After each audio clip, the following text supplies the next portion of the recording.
How you doing, everybody? And you're at the Blues and Beyond channel on YouTube with Jim Carty and also the Patch newspaper. I'm here with Eric Gales. How you doing, Eric?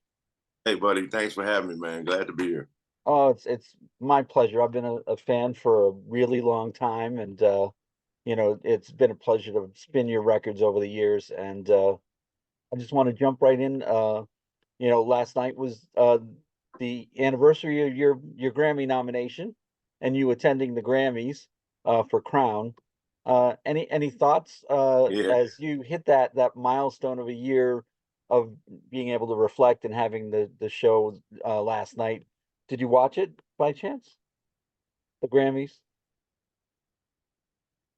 No, I didn't, but I caught some of the highlights and things of that nature, Yeah, yeah. on the internet. And, I'm very, very happy for a lot of my colleagues that won last night and were nominated. And I'm very, very happy, for the love that's being spread and glad for some of the first timers that they were able to witness and experience one of the highlights of life as it pertains to being an artist. Those are one of the things you aspire for. And for myself, being able to reflect upon, a year ago and my first time being there, it was huge. It was very stressful, but yet exciting Hmm. event to be able to be a part of. And I just left there saying to myself that that definitely won't be the last time that I will be there. I will return. Amen. And and that I'm going to jump to this question because this is intriguing to me. A lot of my friends that I'm tight with, Joanna Connor, Larry McRae, have also recorded with Joe on his label that you're on, and Joe has put wonderful Mm-hmm. resources behind you guys. I mean, you had Tom Hambridge doing some of the co-writing, along with your wife LaDonna, who I think is just an amazing mate for you. By the way, she props to her. Mm-hmm. Thank And you. just Josh Smith, and how does a guy plan his next record after such a marvelous piece of art that you had in Crown, the impact that it had, great songwriting, great people in the studio.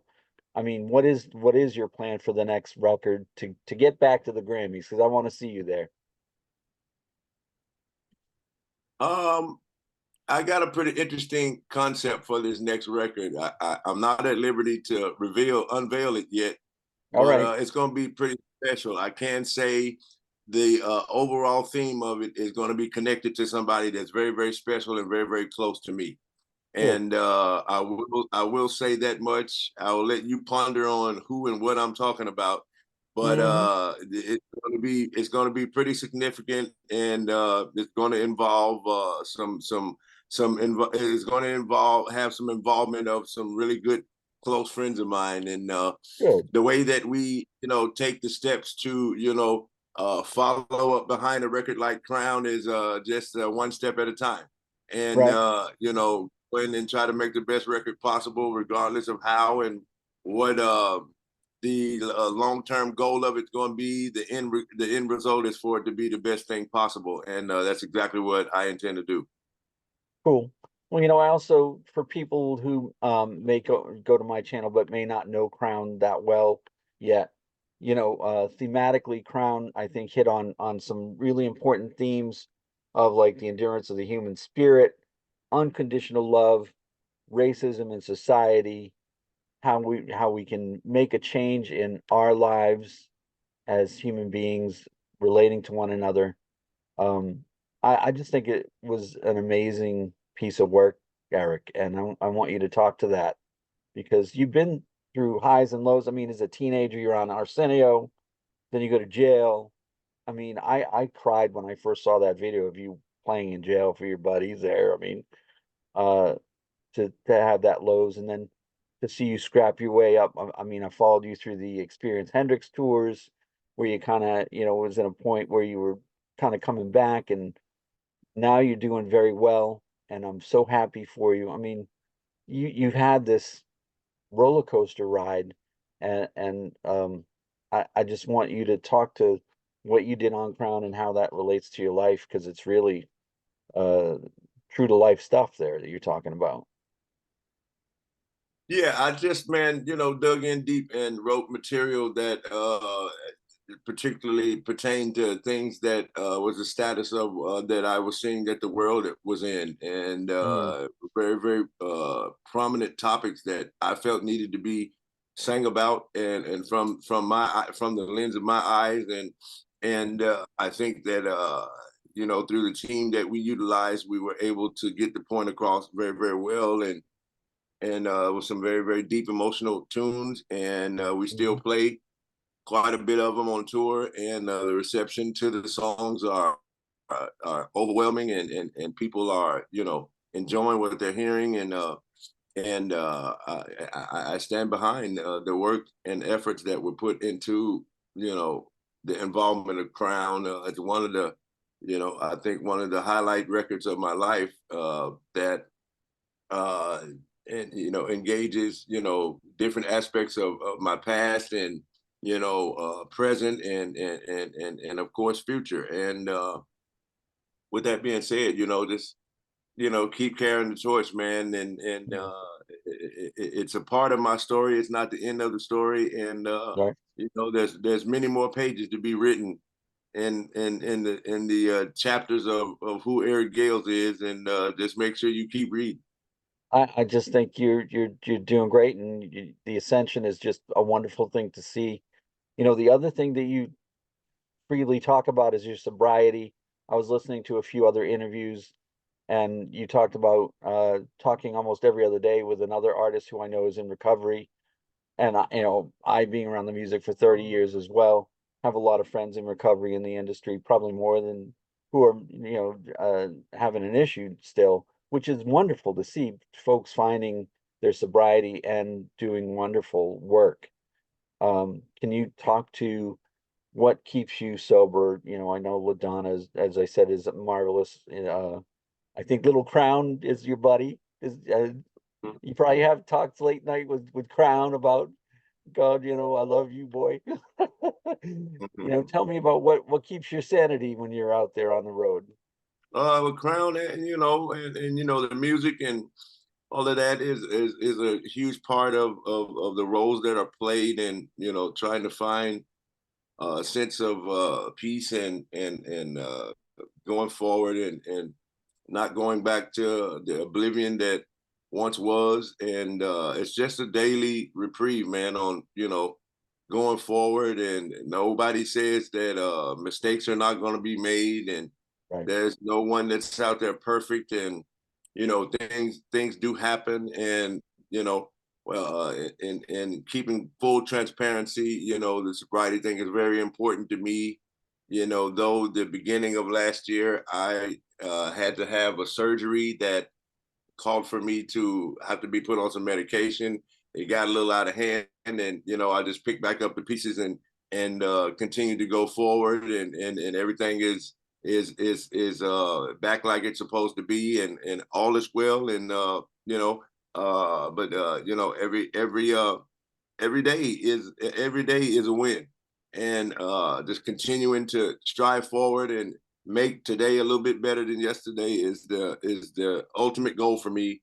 And you know try to keep this music and inspiring people and letting them know that we all are human, and I don't know nobody that's on this earth that's not human. Yeah. And the thing is that you fall, you pick back up, and you keep moving. And it's not the I guess the issue is not in the fall down, it's in the get back up. So that's it. I mean, this that, I don't, revel in it too much. Right. I just know that it's every day is a win, and moving forward, man, it's the only way to go. I tell you where I gained a lot of respect for you. Addiction runs in my family, and it was a tough tough childhood because of that. And spent a lot of time in Al-Anon, Alateen, Gotcha. and sharing. And I caught your live stream when you told your fans that you slipped, Yeah. and I uh, I was really moved by that because that's something I haven't. ever gotten out of the person in my family who struggles with addiction, Mm. even at 80 something years old. It just complete denial and not being able to say, I give it up to God, and I'm willing to share this with my family, my friends, and if I slip, I'm human. Uh, and I think that that's just a wonderful place to be, and I want to applaud you for that, Eric. Thank you, man. I appreciate it, bro. Thank you. And that's an amazing relationship that you have with your fans. Can you talk to that? I mean, you greet everybody. You know, Joe B used to greet everybody back, up until, I don't know, about 15 years ago. Then it was just too many people in the venue. But you know, that you can't fake that kind of love that you have for your fans, man. You really do love them.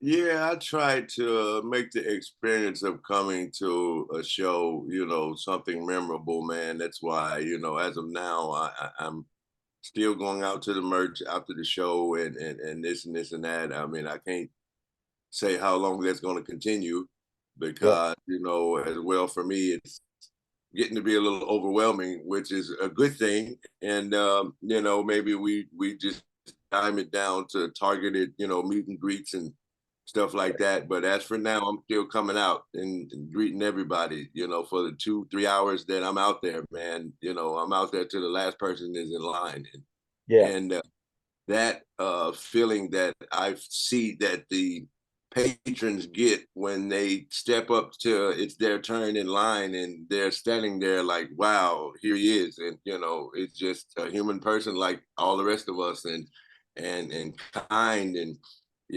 patient, and this and this and that. And I have found reward for myself in that every single night all these years that I have continued to do that. And up until it's just physically impossible for me to do that, anymore, I'm gonna keep it going until we have to make some change. that's cool. That's cool. So, I recently had Tom Hambridge on my show here, and can you tell me what the process was to write with Tom? I think he's just a We great just guy. got in a room, man. We just Yeah, got in a room, sat down, and talked about what was on the table, and we wrote from there. And some amazing stuff came from that. And Tom is a good friend, and he will definitely be an ally that I'll use again. And he's an amazing, his track record speaks for it, and it's not a fluke. This guy is the real deal. he really. Now, was this the first time you used Tom as a writer? Yeah, yeah, Yeah, yeah. cool, cool. Um, I'm originally from Boston, and so I know your buddy Tomo Fujita, Oh and yeah, Tomo years ago was like, oh, we got to bring Eric to Boston, when you weren't really touring as much, and so on his recommendation, I started going back out to see you. I would even travel 100, 200 miles to see you. Tom was thank like, you, you man. shouldn't be missing him, man. And there's some great footage of you and Matt Schofield, who's been on the show, playing Little Wing and jamming at Nam. Um, Tell me, who those guys you enjoy jamming with, and I've seen you with Joe B and Larry McCrae, who I'm tight with, and Larry has told me stories about running the Beale Street clubs with you and your brothers back in the day. Mhm. Why don't you share some stories of you and some of your good pals that you came up with? I mean, I, it's really like no, nothing in particular, man. Just in the times that we have had to encounter each other, it's been special, man, and the vibes and of everybody, Tomo, Matt, Josh, Kirk, Joe, Larry, everybody, man. It's been pretty unimaginable to be able to share some music waves with other like-minded gifted cats, and to be on the same space and confined with them is been pretty awesome, man. And I look forward to more times in the future being able to do that. Good, good. Now you're not going to tip your hat, your cards about what's coming out in the next record, unfortunately. But I'd love an exclusive on that. But 2024, are you test driving some tunes? You working some tunes out live in front of the audience? And do you No, have not really. No? not really.